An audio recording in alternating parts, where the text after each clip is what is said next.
Hey guys, it's Devin, and welcome to Building Healthy Relationships, Understanding Dating Violence. Before we get into it, what does dating violence mean? Dating violence refers to physical, emotional, psychological, or sexual abuse that occurs within a romantic relationship. Dating violence affects millions of young people in the United States. Did you know that according to research from the CDC in the United States, about 1 in 12 youth experienced physical dating violence in 2020, and about 1 in 12 experienced sexual dating violence? As many as 65% of youth report being psychologically abused. Youth between the ages of 16 and 24 experience the highest rates of dating violence, but love should not cause pain and hurt.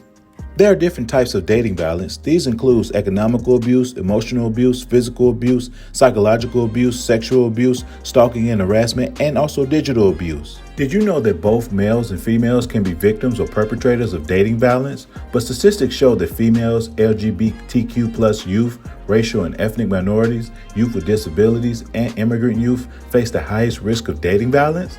This can be due to discrimination, stigma, fear of retaliation, or cultural and societal norms, and limited access to resources. Many cases of dating violence go unreported due to fear, shame, or lack of awareness about available resources.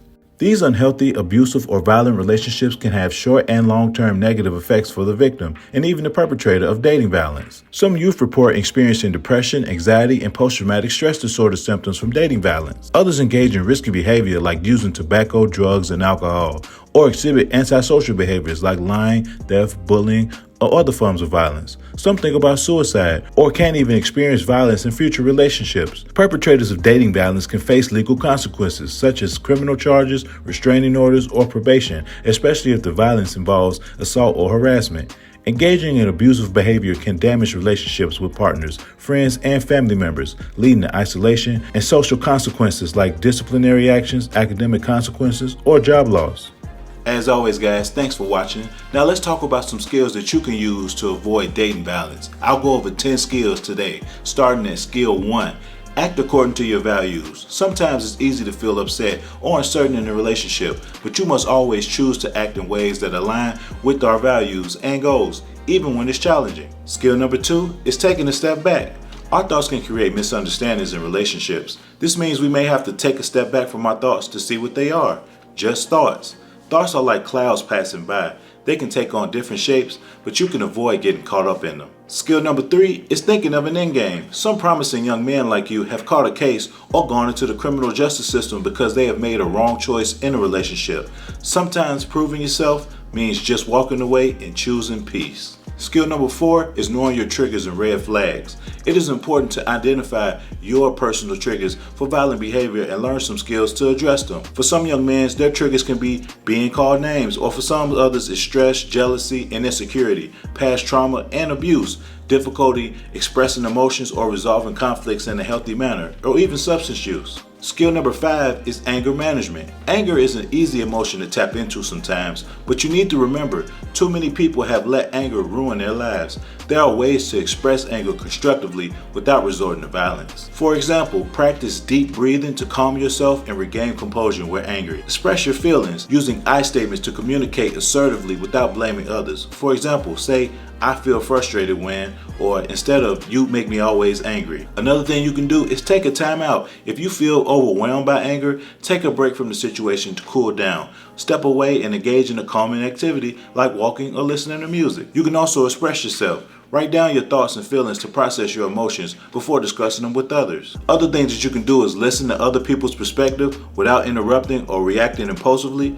Channel your anger. You can try physical activity, talk to someone you trust about your feelings, and to gain perspective and support. Skill number 6 is understanding your boundaries and consent.